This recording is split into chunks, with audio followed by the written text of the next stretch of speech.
Donc,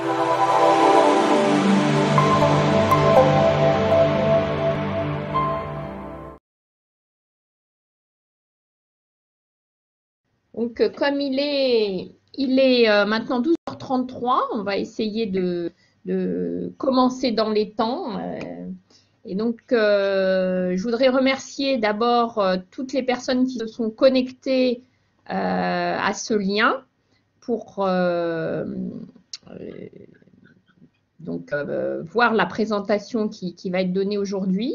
Alors d'abord, deux mots sur le cadre. En fait, ce séminaire du jeudi est un séminaire qui est organisé par Polytech, Polytech Paris-Saclay, l'école d'ingénieurs de l'université, et qui a pour but de faire connaître la recherche qui est faite par les acteurs de l'école, les enseignants, enseignants-chercheurs de l'école en particulier. Nous avions eu, il y a à peu près un mois, le premier séminaire du jeudi, où nous avions eu une présentation sur la chaire handicap portée par Polytech Paris-Saclay, par Clément Favet. Et aujourd'hui, nous accueillons Guillaume Dupuis, qui est enseignant-chercheur à Polytech Paris-Saclay et qui fait sa recherche à l'Institut des sciences moléculaires d'Orsay, qui va nous présenter donc les nouveautés en microscopie optique, pas électronique, au-delà de la limite de diffraction. Donc, je lui laisse la parole. Merci Pascal, merci de m'avoir proposé de faire ce séminaire. J'avoue que je suis bon, un peu stressé par l'idée qu'il y ait du monde, mais je suis très content de présenter ça parce que c'est vrai que on est enseignant-chercheur et la recherche, ça représente la moitié, en théorie en tout cas, de notre activité de tous les jours à l'université et nos élèves sont pas toujours au courant des choses sur lesquelles on travaille. Donc je suis ravi d'avoir l'occasion de leur présenter un peu ce que je fais quand je suis pas en train de leur faire des cours d'optique en visio malheureusement en ce moment. Voilà, donc je suis effectivement enseignant-chercheur et je fais ma recherche à l'Institut des sciences moléculaires d'Orsay. Je travaille dans l'équipe de Sandrine Lévesque-Faure. On est dans un groupe où on fait des applications biologiques en physique et en chimie et en optique. Et plus particulièrement avec Sandrine Lévesque-Faure qui intervient aussi à Polytech, on travaille donc sur du développement d'instruments d'optique qui permettent, entre autres choses, de dépasser la limite de la diffraction, qui est une limite fondamentale a priori des systèmes optiques de façon générale, qu'il s'agisse des microscopes ou des télescopes. Donc voilà, donc nous on fait de la microscopie optique. Alors pourquoi est-ce que la microscopie optique s'est tant développée dans le domaine des sciences du vivant? C'est tout simplement parce que c'est très pratique pour observer les échantillons biologiques, parce que les échantillons biologiques sont transparents à la lumière. Donc ils sont essentiellement constitués d'eau et de molécules biologiques comme des protéines, des lipides et des glucides. Et du coup, la lumière peut passer au travers, on peut donc la regarder. Le problème, c'est que justement, comme ils sont transparents à la lumière, puisqu'ils sont, comme je le disais, essentiellement constitués d'eau, le problème, c'est que puisque tout ça est transparent, il n'y a pas vraiment de contraste qui permet de voir vraiment quelque chose. Donc, si vous regardez un petit peu l'image que j'entoure ici avec mon pointeur, qui est une image de cellules qu'on observe avec un microscope, on voit en fait à peu près rien. Parce que essentiellement c'est de l'eau et donc essentiellement c'est transparent. Donc pour voir quelque chose et pour commencer vraiment à faire des investigations réelles sur comment ça marche une cellule, il faut mettre en place des stratégies de contraste. Et les premières stratégies de contraste qui ont été mises en œuvre, c'est des techniques de contraste de phase. Pardon, les deux images sont inversées. Le contraste de phase qui est ici, ça y est, je me rends compte que je fais des bêtises. Le contraste de phase, en fait, c'est ça. Et le contraste interférométrique, c'est ça à gauche. Ces deux techniques-là, elles permettent d'observer des cellules vivantes. Et l'image qu'on voit de droite, c'est des techniques qui sont utilisées en anatomopathologie et qui consistent à utiliser des colorants pour rendre certaines zones de la cellule spécifiques absorbantes. Mais ces techniques-là, elles ne sont pas compatibles avec le vivant. C'est-à-dire que les cellules qu'on voit à droite en rose et mauve, là, elles sont mortes. Celles de gauche, elles sont vivantes. Celles-ci, elles sont mortes. Donc ces cellules qui sont vivantes, on peut les observer avec ces techniques de contraste. Le seul problème, c'est qu'il n'y a aucune spécificité dans ces techniques de contraste. Donc on voit la cellule, mais on ne sait pas forcément toujours faire des différences entre des zones d'intérêt spécifiques. Donc c'est la principale raison pour laquelle s'est développée la microscopie de fluorescence. C'est-à-dire que grâce à l'utilisation de marqueurs fluorescents, dont on maîtrise la technologie depuis très longtemps, depuis à peu près une centaine d'années maintenant. Alors, il y a une centaine d'années, c'était pas super perfectionné parce qu'il y a eu plein de choses qui se sont développées depuis les années 1920. Donc, tous ces marqueurs fluorescents qu'on a rendus de plus en plus spécifiques, de plus en plus brillants, de plus en plus compatibles aussi avec le vivant, comme on le voit avec ces images de méduses fluorescentes. Si vous entendez du bruit bizarre, hein, c'est mon chat et qui va participer probablement à la conférence, comme elle le fait à chaque fois que je suis en visio. Donc je disais, ouais, ce qui s'est développé, c'est aussi les marqueurs fluorescents qui sont compatibles avec le vivant et qui sont issus typiquement d'animaux comme les méduses phosphorescentes qu'on voit ici sur cette image. Et donc, grâce à toutes les technologies qui se sont développées sur le marquage, en fait, extrêmement spécifique par fluorescence d'entités cellulaires, on peut observer avec un contraste vraiment très satisfaisant des entités cellulaires spécifiques, comme par exemple ici sur l'image que vous voyez à gauche, les microtubules, donc qui sont des éléments du cytosquelette des cellules. Donc comment ça marche la fluorescence? La fluorescence, en gros, ça consiste à marquer, comme je vous le disais, avec des molécules fluorescentes, des entités cellulaires d'intérêt, comme on voit ici. On va exciter la fluorescence avec une lumière de courte longueur d'onde, et on va récupérer la fluorescence qui se produit avec un décalage en longueur d'onde à une longueur d'onde légèrement plus grande. Donc typiquement, on excite dans le vert, on récupère une fluorescence qui va être dans le orange-rouge. Voilà. Ça va avoir aussi un grand avantage en termes de contraste, c'est-à-dire qu'on va vraiment pouvoir détecter spécifiquement la bande d'émission de la fluorescence. Le seul problème, c'est que toutes les techniques d'imagerie optique, qu'il s'agisse, comme je le disais, d'un télescope, d'un microscope ou d'un appareil photographique ou n'importe quoi qui utilise l'optique, est limité en termes de résolution spatiale des images par un phénomène qu'on appelle la diffraction, et qui fait que même si cette image-là que je vous présente, qui est une image donc, de cellules d'artères pulmonaires de vaches qui ont été marquées avec 3 marqueurs fluorescents, vert, bleu et rouge. Le vert marque l'actine, le rouge marque les mitochondries et le bleu marque le noyau ici. Donc cette image qui vous paraît très jolie, en fait, elle est limitée par la diffraction, c'est-à-dire que en fait, elle a été, elle est pas aussi résolue que ce qu'on pourrait espérer. Donc, nous qui travaillons dans le domaine du développement instrumental en microscopie, qu'est-ce qu'on peut faire pour améliorer cette image? Alors déjà, on peut essayer de développer des systèmes qui permettent d'acquérir ces images plus vite, parce que plus on acquiert des images rapidement et plus on peut observer des phénomènes qui se produisent à une échelle rapide au sein de la cellule. On peut améliorer sa qualité en termes de contraste en particulier, donc augmenter c'est ce qu'on appelle augmenter le rapport signal sur bruit, le signal étant ce qui nous intéresse, le bruit étant ce qui ne nous intéresse pas. Et on peut donc essayer d'améliorer, et c'est ce qu'on fait nous dans l'équipe notamment, c'est ce que je vais vous présenter aujourd'hui, améliorer la résolution spatiale de ces images.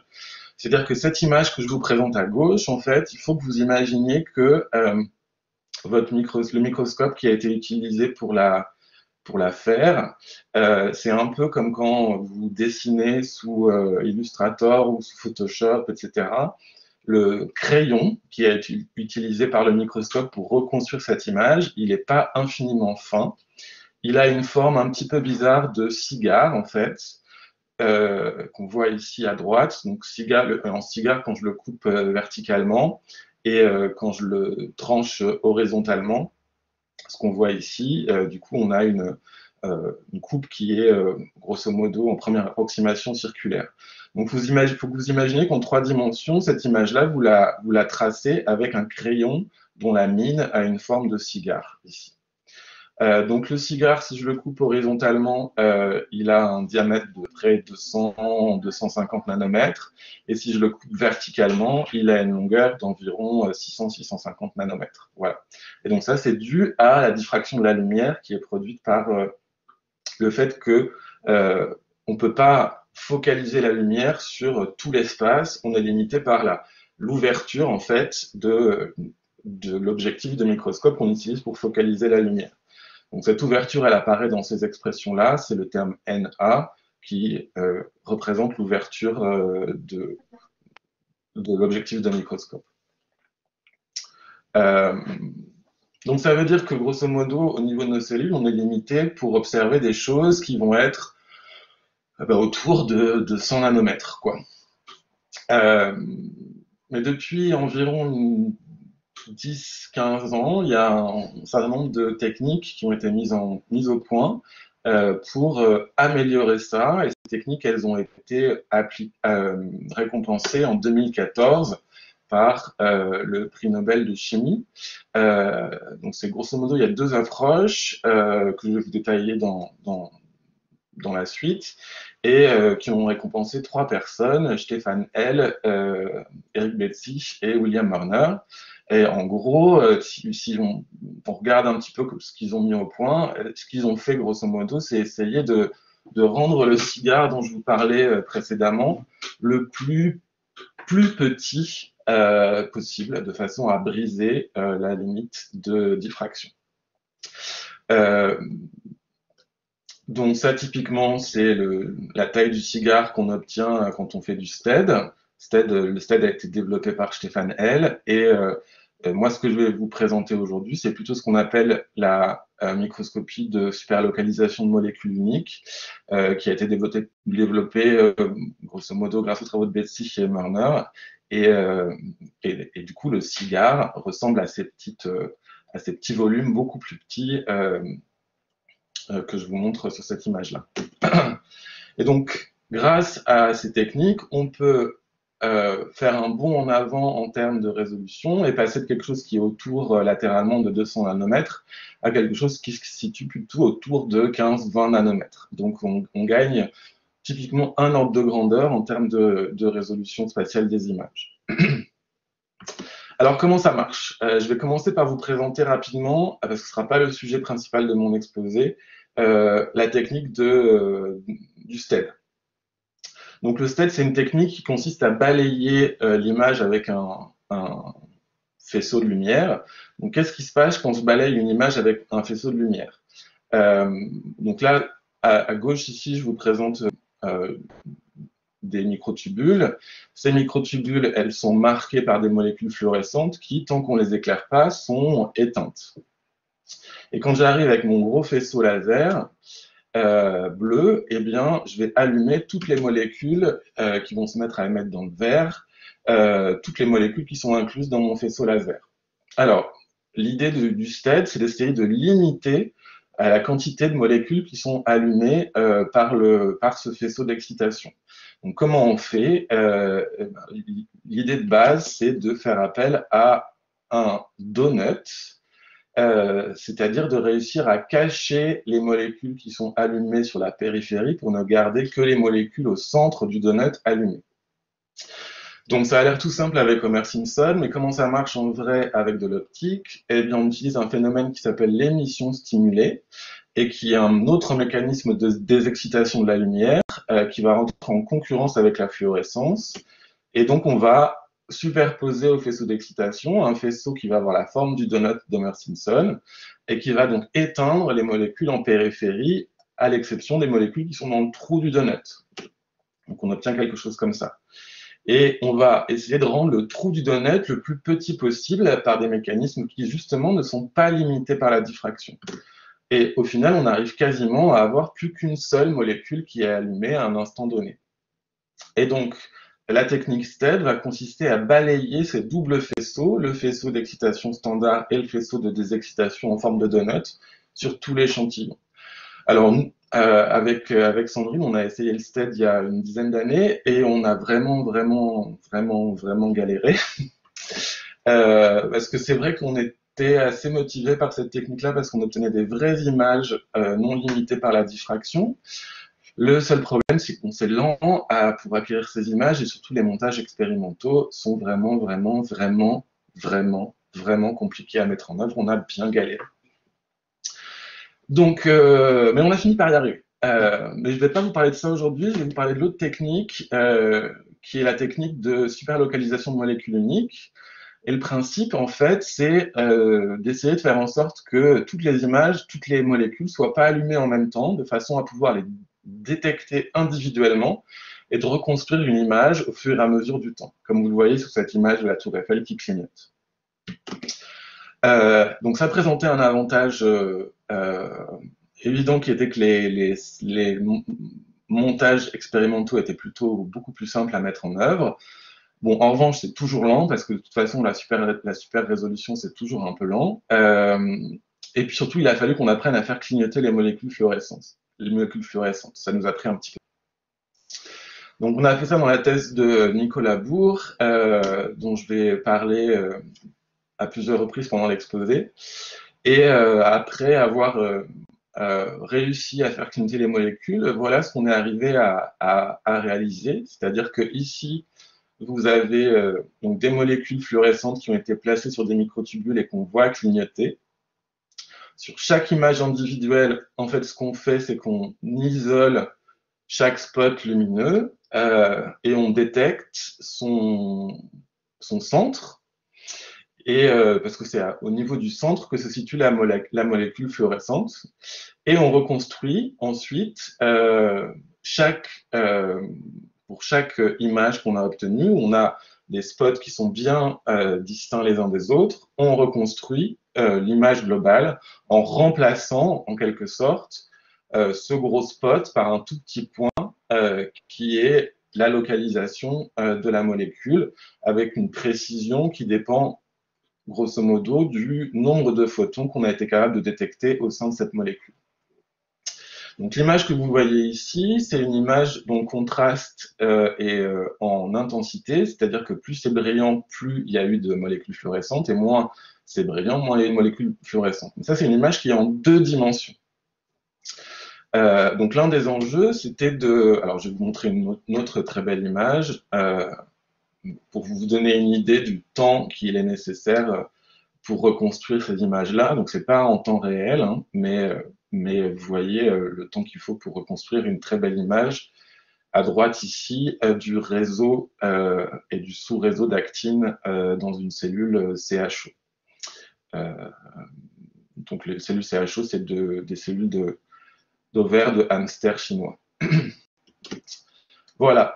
Donc à gauche, vous avez l'image telle qu'on l'obtiendra avec un microscope optique normal, très cher, hein, et à droite, ce qu'on est arrivé à obtenir avec 6500 images individuelles, où on voit vraiment le gain en résolution. Donc cette image-là, c'est une image en 2 dimensions. Oups, pardon, je suis allé un peu trop vite. Cette image-là, c'était une image en 2 dimensions. Comment on fait pour acquérir une image en 3D? Donc là, vous avez l'image limitée par la diffraction. Ici, l'image en 2 dimensions.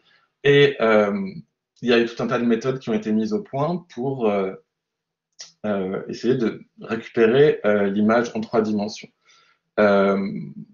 Donc, les principales techniques consistent en fait à essayer de coder la position verticale en modifiant la forme de la fonction, c'est-à-dire la forme du tout petit cigare dont je vous parlais ici. Donc on peut le faire avec une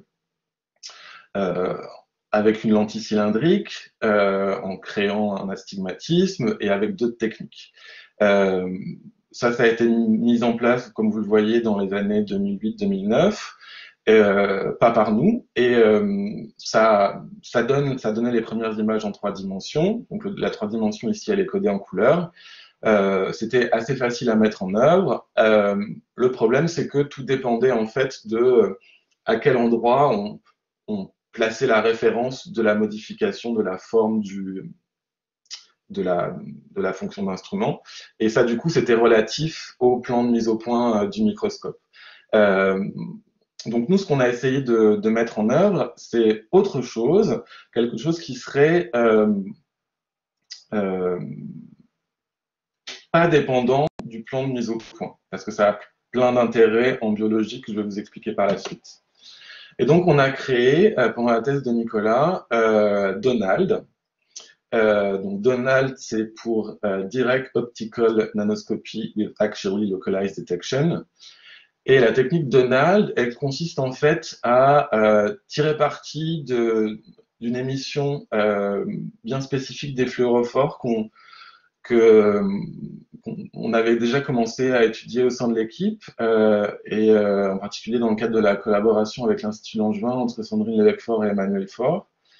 Et ça vient du fait que quand on a des molécules qui sont très près de la lamelle sur laquelle se trouvent nos échantillons, on a une partie de leur émission, qui est en fait leur émission de champ proche, qui se met à devenir propagative au-delà de l'angle critique de réflexion totale interne de la lamelle, et qu'on va donc récupérer, en fait, cette émission, comme vous le voyez sur la petite animation que je vous montre ici, on va la récupérer au-delà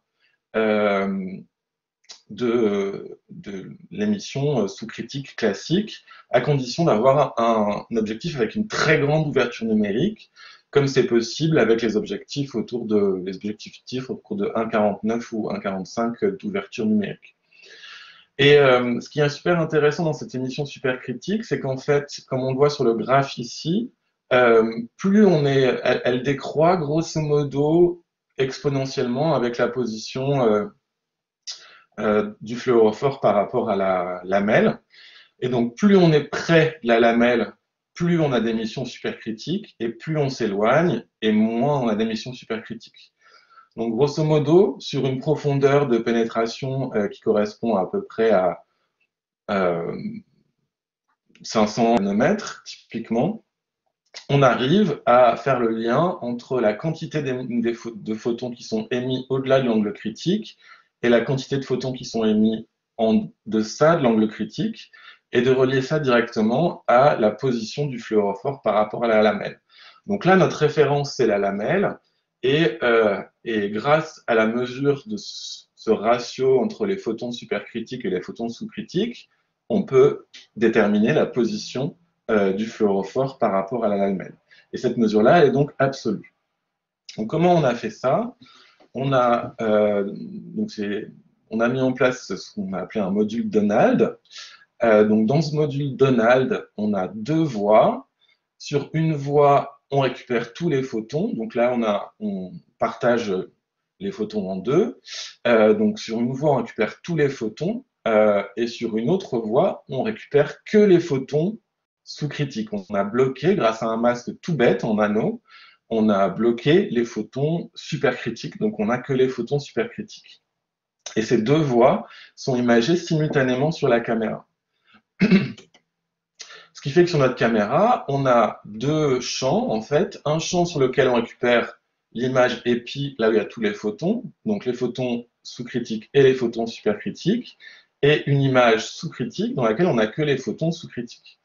Et en fait, avec une différence, on repère sur chaque image les mêmes spots, on compte les photons qu'il y a dans le spot de gauche, on compte les photons qu'il y a dans le spot de droite, il y en a un peu moins, on fait la différence, on rapporte ça aux photons sous-critiques, et paf, on a accès au ratio SAF qu'on peut directement lier à la position en profondeur. Donc ça a fait l'objet de la thèse de Nicolas, et on a publié ça dans Nature Photonics en 2015. Donc on obtient des images qui ressemblent à ça, donc le codage de la couleur est en 3D. Ça, c'est des microtubules marqués à l'hexafluor 647, qu'on a donc fait clignoter. Et on obtient donc des images avec, en 3 dimensions, avec une résolution qui est comparable à celle qu'on obtient typiquement avec les techniques de superlocalisation en 3 dimensions. Mais cette fois-ci, on est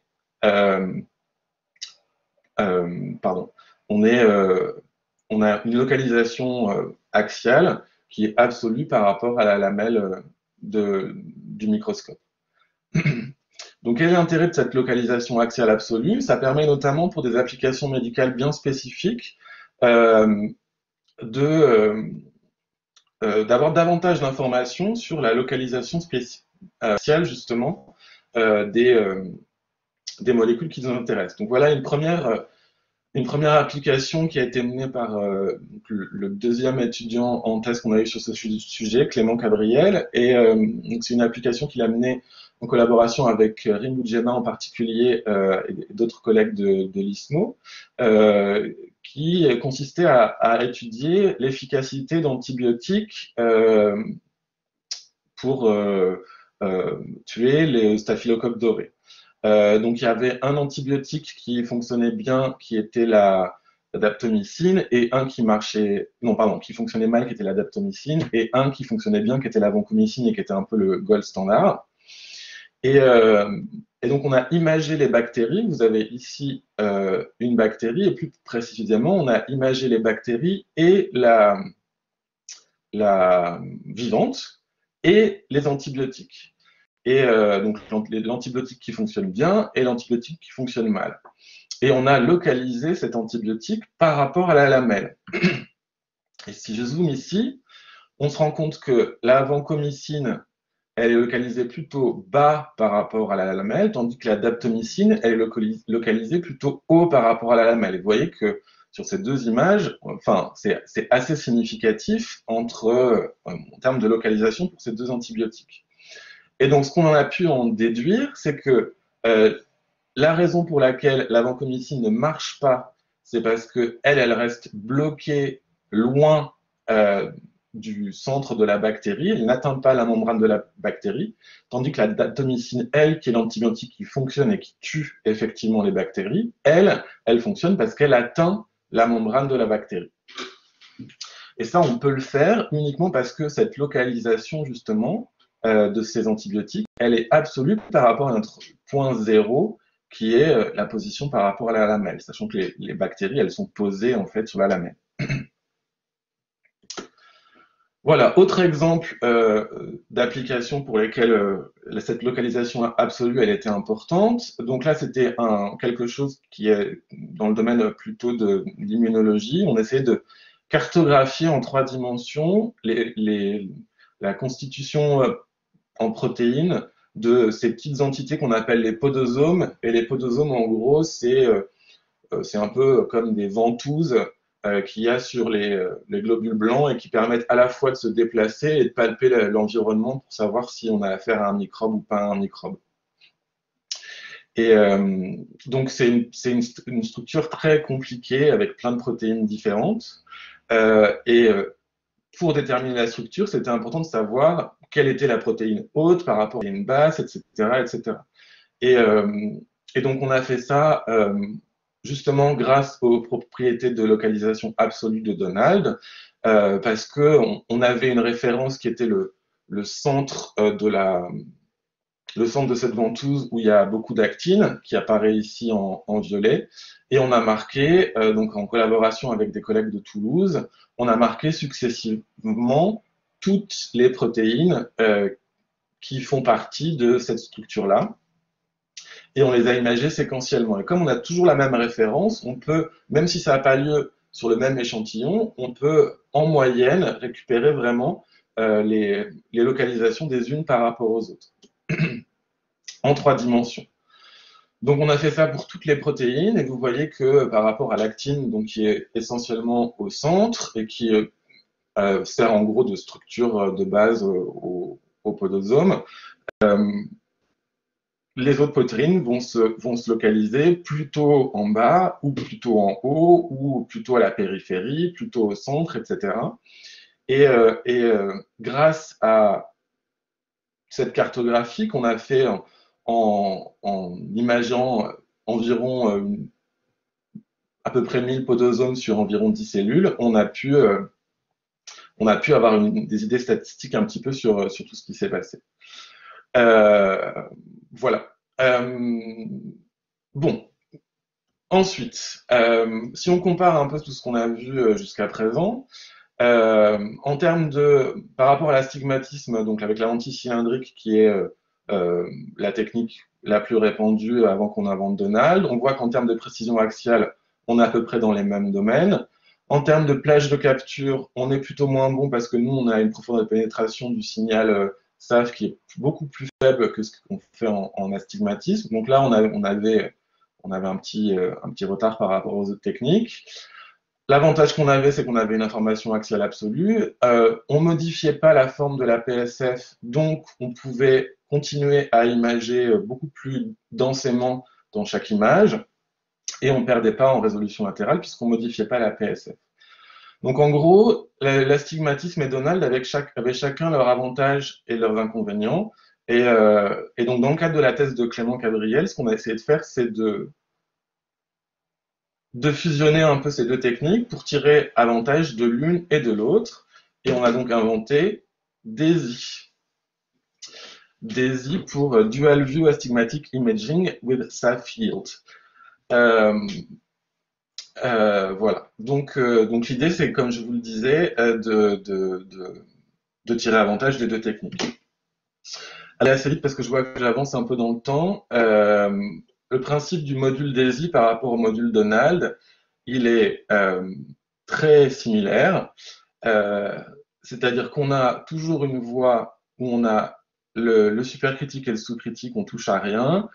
On a une voie où on a le sous-critique qu'on isole avec le masque en forme d'anneau, et on a rajouté ici une lentille cylindrique, et ensuite le principe est le même. Sur les deux, on image les deux sur le champ de la caméra, et on compte le nombre de photons dans chaque spot, et on en déduit l'information SAF. On utilise aussi la forme de la PSF pour avoir une information sur grâce à l'astigmatisme, une information en profondeur sur la localisation 3D.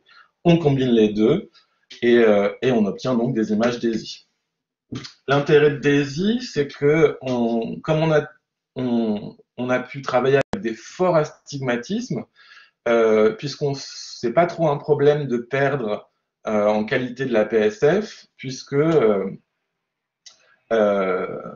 fait, on a toujours une voie. Ici, on a toujours la voie où on touche à rien, qui nous permet de ne pas modifier et d'avoir toujours des jolis spots. Donc là, on peut se permettre de modifier et d'avoir des spots un peu dégueulasses. Ici, on modifie rien, donc ça permet de compenser un petit peu les deux. Voilà, et donc voilà le genre d'image qu'on a obtenu avec DAISY. Oups, pardon. À deux couleurs, avec l'actine ici à gauche et la tubuline à droite. On a gagné beaucoup en profondeur puisqu'on est passé de 500 nanomètres à plus d'1 micro de profondeur, et tout en conservant la localisation absolue par rapport à la lamelle. Et donc on peut fusionner ces deux images pour repérer la tubuline par rapport à l'actine. Donc voilà, à force de vous montrer des images de super résolution, j'ai peur que vous perdiez l'idée de ce que c'est qu'une image résolue par la diffraction, et une image résolue par la diffraction, ça ressemble à ça. Donc cet échantillon-là, dont on a obtenu cette image grâce à DAISY, en vrai, si vous le placez sous un microscope, vous observez ça. Donc c'est juste pour vous rappeler que l'amélioration de qualité en termes de résolution, elle est vraiment, vraiment significative. Qu'est-ce que je vous raconte ensuite? Je vais peut-être passer... il me reste combien de temps, Pascal? Normalement, il ne te reste pas tellement de temps, mon cher Guillaume. Ok, donc je vais passer rapidement sur ces aspects-là. juste pour montrer qu'on a, parce que je vais raconter la fin de l'histoire quand même, juste pour montrer qu'on a appliqué DAISY à des échantillons biologiques aussi, des bactéries notamment. On l'a appliqué à des neurones, et sur ces neurones, on voit par exemple que on arrive à résoudre axialement et verticalement, enfin, pardon, transversalement et verticalement les anneaux de bêta-spectrine dans les axones des neurones, voilà, ce qui est un peu aussi un gold standard donc on voit bien la forme d'anneau et on voit bien le fait que c'est des anneaux qui sont euh, alignés les uns par rapport aux autres. Et ce que je voulais vous raconter quand même à la fin, donc on a fait des images en profondeur, tout ça, voilà, avec ce que je voulais quand même vous raconter à la fin, pour terminer, c'était que euh, donc tous ces travaux qui ont eu lieu donc à l'ISMO euh, au sein de l'équipe ont débouché sur la création d'une start-up. Donc cette start-up elle a été fondée par Sandrine Lévesque-Faure, Emmanuel Faure, Nicolas Bourg et Jean-Baptiste Marie. Nicolas Bourg, donc, je ne vous l'ai pas dit, c'est un ancien de Polytech qui a fait la formation par l'apprentissage en PSO et dont j'ai co-dirigé la thèse avec Sandrine Lévesque-Faure. Et donc, grâce au brevet qui existait sur la technologie sur le SAF et au brevet aussi qui existait sur la technologie du clignotement, ils ont créé cette start-up qui s'appelle Abelite et qui marche maintenant très bien. Euh, donc, dans cette start-up, il y a à la fois les aspects qui portent sur les techniques de clignotement et des techniques de marquage et des protocoles liés à la préparation des échantillons sur la super résolution. Il y a aussi tous les instruments qui sont en fait des versions industrialisées des modules que je vous ai présentés aujourd'hui. Et il y a tout un aspect aussi de traitement des données avec une super équipe d'informaticiens qui travaillent à la fois sur l'acquisition et sur le post-traitement des images. Voilà, rapidement, pour terminer, donc des travaux qui ont porté sur l'amélioration de la taille du champ, euh, l'industrialisation des modules de détection et d'illumination, l'installation chez des vrais clients avec donc des gens qui achètent maintenant ces instruments-là pour équiper leur plateforme et le laboratoire de biologie, des techniques de traitement et d'acquisition rapide, des super images et voilà. Donc, je vais terminer avec tous les gens qui nous ont donné des sous, que vous voyez ici, parce que pour faire de la recherche, il faut des sous, et des sous, il faut qu'on les trouve, et ça, c'est les gens qui nous les ont donnés, après qu'on les ait convaincus de nous les donner. Ça, c'est tous les gens qui travaillent avec nous, dont certains des PSO ont croisé ou vont croiser puisqu'il y a pas mal qui enseignent aussi au sein de Polytech, Sandrine en particulier, Abigail, Adrien aussi enseigné, Nicolas, Clément, Pierre, enfin un peu tout le monde en fait. Et, euh, et voilà, et je termine avec les belles images de la. Et voilà, j'espère que j'ai pas trop dépassé et que je vais avoir le temps pour un peu de questions. Merci d'avoir écouté. Merci pour cette superbe présentation avec des images magnifiques. Et j'imagine que tu as des idées pour imager ce fameux virus qui nous confine et qui nous oblige à faire ces choses en visio. Peut-être que là, tu auras une dose de financement supplémentaire. Oui, on n'a pas, on s'est pas encore lancé là-dedans. Parce que c'est vraiment petit les virus, c'est compliqué. Et puis surtout, ça nécessite des équipements en termes de protection biologique qui correspondent pas forcément à ce dont on dispose nous au sein de l'ISMO. Il faudrait grimper d'un cran en termes de confinement des échantillons. Oui, moi, on a regardé des choses déjà avec la grippe, on a regardé des choses déjà avec le VIH aussi. Euh, donc, oui, s'il y a des occasions de faire ça, volontiers. Je crois qu'il y avait des questions. Sur le chat, il y avait une question. Je laisse peut-être Claire la poser si si elle veut allumer son micro.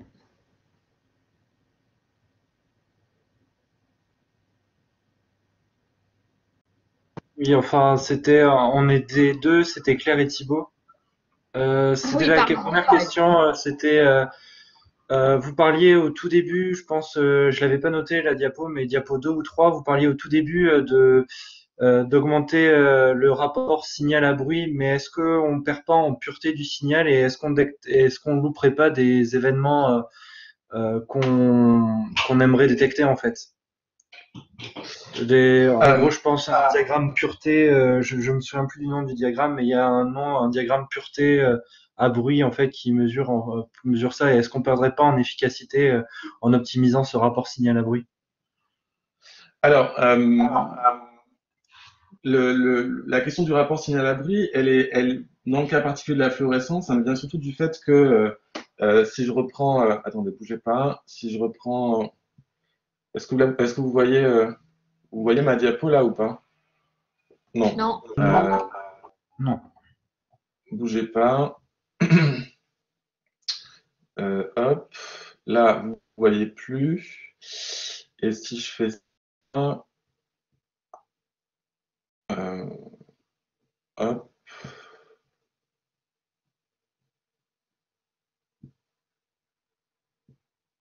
voilà, si je viens ici, euh, donc ce qui se passe ce que je voulais dire par amélioration du rapport signal-bruit, c'est que en microscopie de fluorescence, quand on excite la lumière d'excitation, donc elle se déplace vers le haut comme ça, et dans toute l'épaisseur de la cellule, vous allez avoir des molécules fluorescentes, et certaines vont apparaître sont dans le plan de mise au point et apparaîtront nettes sur la caméra, et d'autres seront hors du plan de mise au point, mais seront quand même fluorescentes et, euh, et apparaîtront floues sur la caméra. Et donc, c'est ce bruit-là qu'on cherche à éliminer, en fait. C'est faire en sorte d'éliminer le bruit spécifique de la fluorescence qui est produit par les molécules qui sont hors focus. Ou alors de transformer ce bruit en un signal, et c'est ce qu'on fait quand on fait de la mise en forme de la PSF en fonction de la profondeur. C'est-à-dire que justement, on se sert du fait que les molécules qui sont floues et qui sont hors du plan de mise au point, elles vont former un spot qui aura une forme différente. Et du coup, on va pouvoir les repérer spatialement les unes par rapport aux autres. Euh, donc c'est ça ce que je voulais dire par améliorer le rapport signal sur bruit, c'est-à-dire soit enlever ce qui est hors focus, soit réussir à donc, supprimer du bruit, et donc du coup forcément le signal augmente, soit transformer certains éléments de ce bruit en du signal en codant la position par la forme de la PSF. Voilà. Euh, mais est-ce que ça répond à la question? Oui, oui, parfaitement. Ok. Alors, Guillaume, tu as une autre question d'Olivier. Olivier, si vous voulez prendre le micro. J'ai un souci de micro. Alors, je pose la question. D'abord, il te remercie pour cette présentation intéressante avec de superbes images. Quel est l'algorithme de localisation que vous utilisez pour estimer la position latérale d'un fluorophore? Alors il y a il y a il y en a plusieurs. Il y en a un qui permet de faire la localisation en temps réel pendant qu'on acquiert l'image. Et, euh, et, euh, et le nom m'échappe. Mais en gros, c'est les papiers de Jean-Baptiste Sibarita. Comment il s'appelle, cet algorithme déjà? Euh, c'est les ondelettes, je crois, un truc Je ne comme vais pas ça. pouvoir t'aider. Euh, Enfin, en gros, si ça vous intéresse cet algorithme, il faut chercher Olivier Lévesque, donc il faut chercher les papiers de Jean-Baptiste Sibarita. Voilà. Et ensuite, il y a pour la reconstruction, ça c'est pour le temps réel. Et pour la reconstruction des images que je vous ai présentées, on, on utilise un wavelet. Oui, c'est ça, c'est les ondelettes. C'est ça. Merci Sandrine. C'est la transformée c'est les ondelettes. Ouais. Et, euh, Et ensuite, pour la reconstruction des images à la fin, c'est un ajustement gaussien du centre de chaque spot. Voilà. Mais qui est beaucoup plus lent.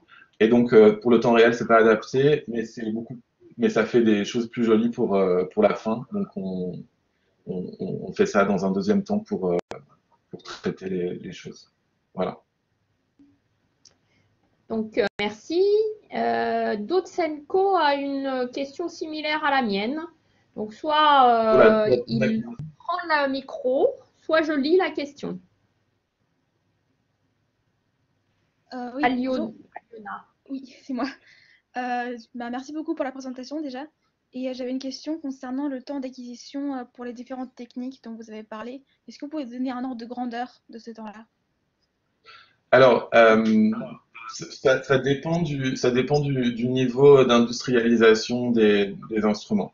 En fait, quand vous le développez vous-même, enfin, il y a des choses qui ont été améliorées aux premières étapes de ce qu'on a fait. Mais pour ce qui est de la super localisation, par exemple, cette image que je vous ai montrée là, flûte.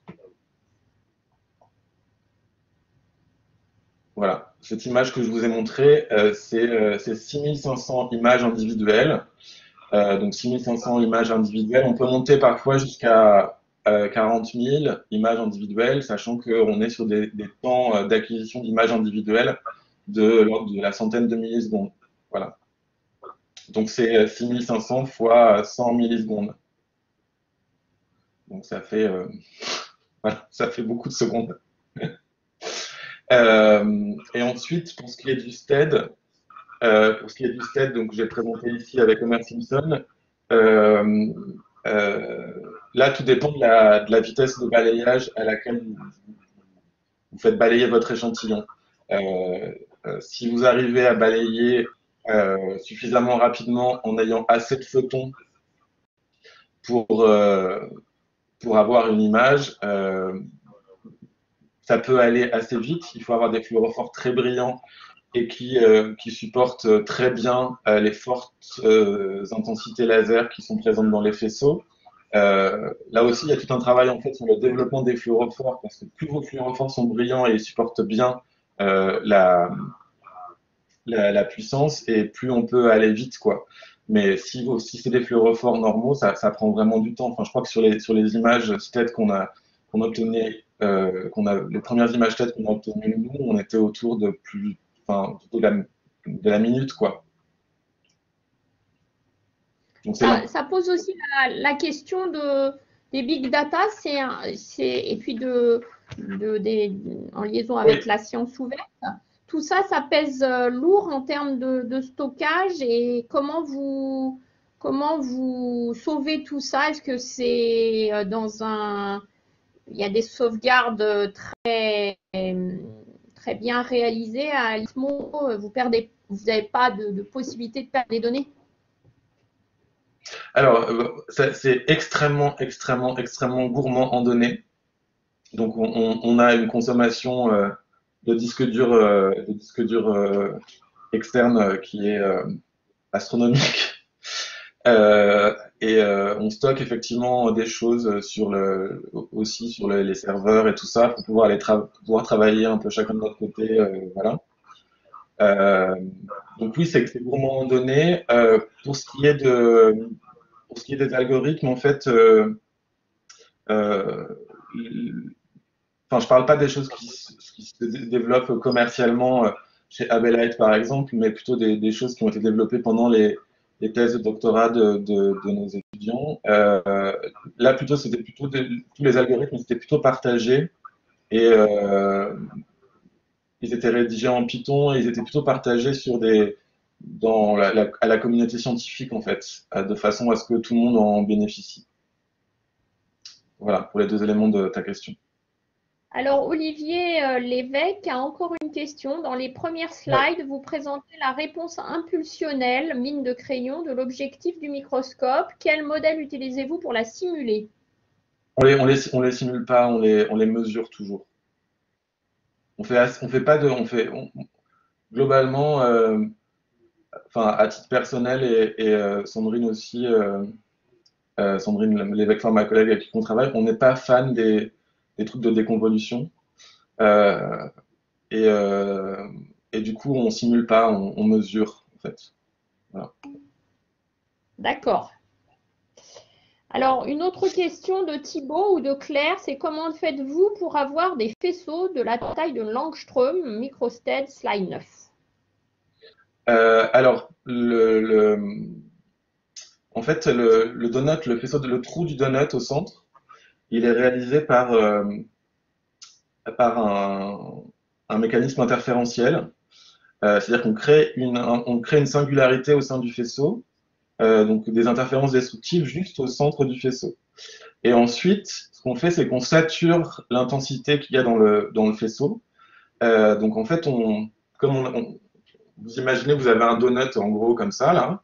Et puis, si vous saturez la puissance dans le donut, il y a toujours une interférence destructive au centre. Donc vous avez toujours une éclairement nul au centre, mais les deux bosses du chameau, en fait, en quelque sorte, vont être de plus en plus raides, quoi. Et donc, du coup, forcément, le trou au milieu, il va être de plus en plus fin.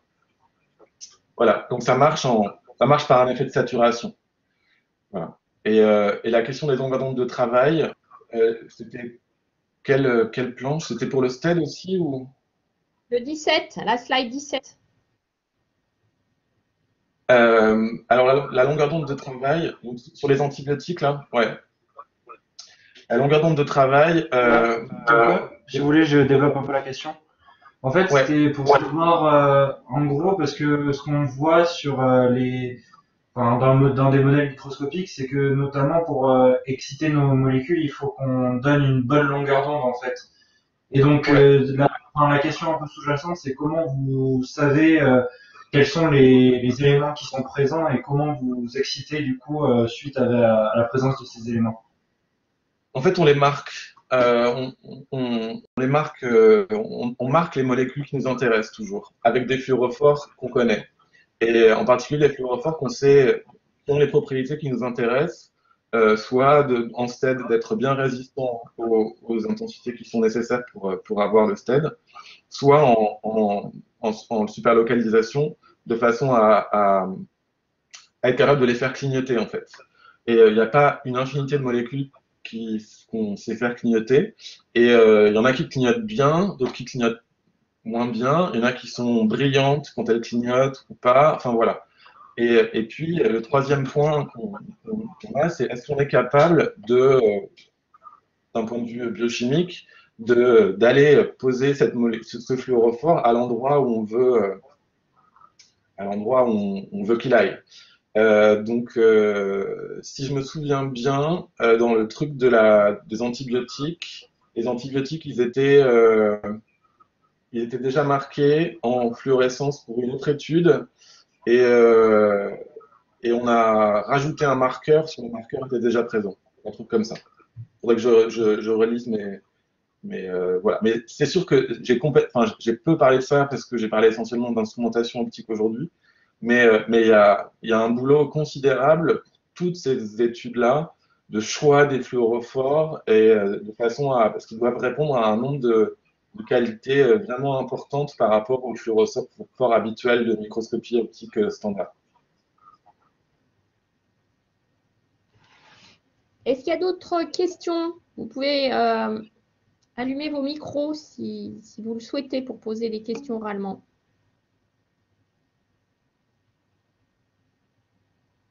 Alors, tu la lis, ah oui, tu lis les questions, d'accord. ouais. En fait, on divise en deux, mais on récupère les deux. Donc en fait, on perd pas, on perd un peu la localisation individuelle, mais comme on combine les localisations, on perd moins que ce qu'on perdrait si c'était vraiment divisé en deux. Voilà. J'ai une petite question sur Abelites, là. Ouais. Donc, quels sont les clients de cette entreprise? Euh, c'est des plateformes de microscopie ou des groupes de recherche en biologie ou même des industriels. Voilà. Donc c'est en gros Abelite, ils vendent un add-on à un microscope, euh, un add-on à la fois pour l'excitation et pour la détection. Et donc quand il y a un marché ouvert sur, pour l'achat d'un microscope sur une plateforme ou dans un groupe de recherche, ils s'associent ou ils négocient avec les vendeurs de microscopes, Olympus, Zeiss, etc., Nikon, de façon à proposer une solution totale en fait.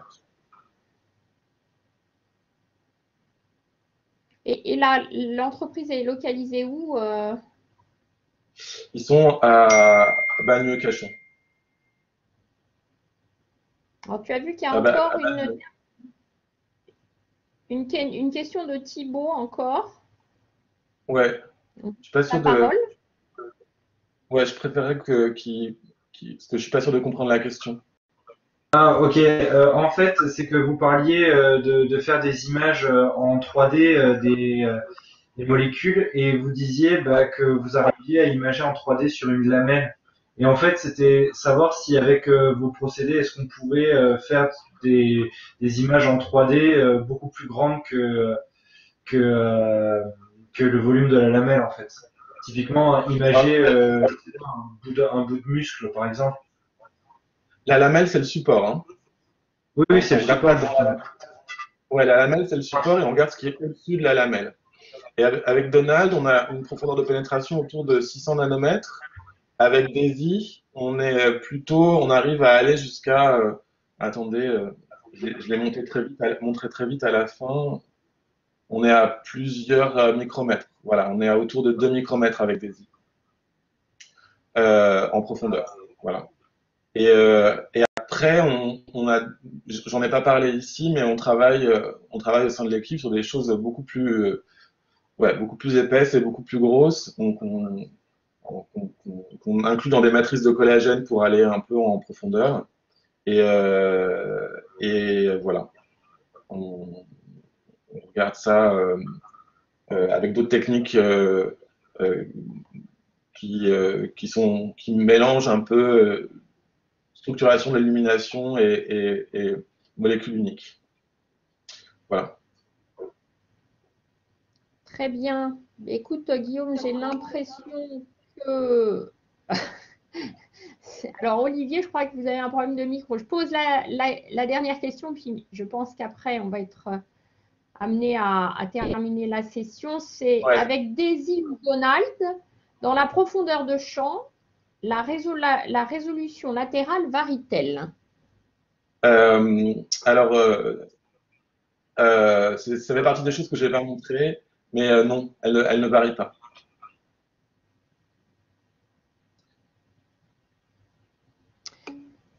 Voilà. Justement Alors, parce que c'est absolu par rapport à la lamelle. mais je pense que pourriez-vous nous partager vos slides par mail?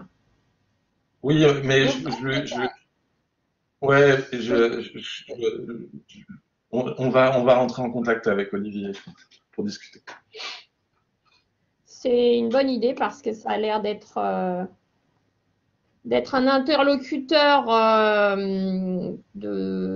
qui saisit toutes les intérêts techniques. Par ailleurs,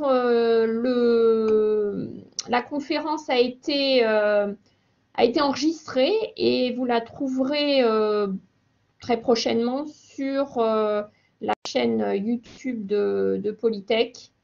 Ah bon, je vais être sur YouTube. Ben oui, dans notre chaîne de Tu Polytech. m'avais pas dit ça, Bon, il faut Pascal. un petit peu le temps de nettoyer un petit peu une partie de la Ouais. de la vidéo, mais ça se fait d'ici une semaine ou quelque chose comme ça. Hein, ça sera sur Ok. sur la chaîne. Donc, vous pourrez revoir la présentation. Et puis, pour ceux qui n'ont pas pu la suivre, tu pourras transmettre le lien, Guillaume. Ouais. Ok. En tout cas, vraiment, je pense que ça a été une conférence réussie. Beaucoup de personnes se sont loguées. On a eu un pic jusqu'à 98 participants. Et je pense qu'on peut tous te remercier et te féliciter. Merci. Je vais être la seule peut-être à applaudir en live. Non, mais j'ai surtout présenté le travail j'ai surtout présenté le travail de l'équipe. Hein.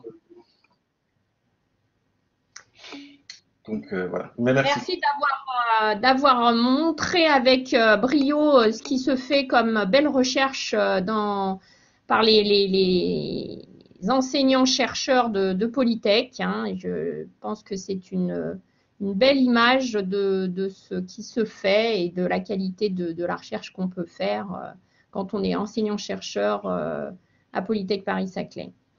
Merci encore à tous. Et je vous informe d'un prochain séminaire qui sera début janvier. Je n'ai plus la date en tête, mais c'est encore un jeudi à 12h30 puisque c'est les séminaires du jeudi. Et ça devra être tout début janvier. Vous recevrez une information ultérieurement pour un séminaire sur l'astronomie. Jeudi 14, me dit Yves. D'accord, merci. Merci à tous en tout cas et à toi Guillaume en particulier. Merci d'être venu. Merci de m'avoir invité Pascal.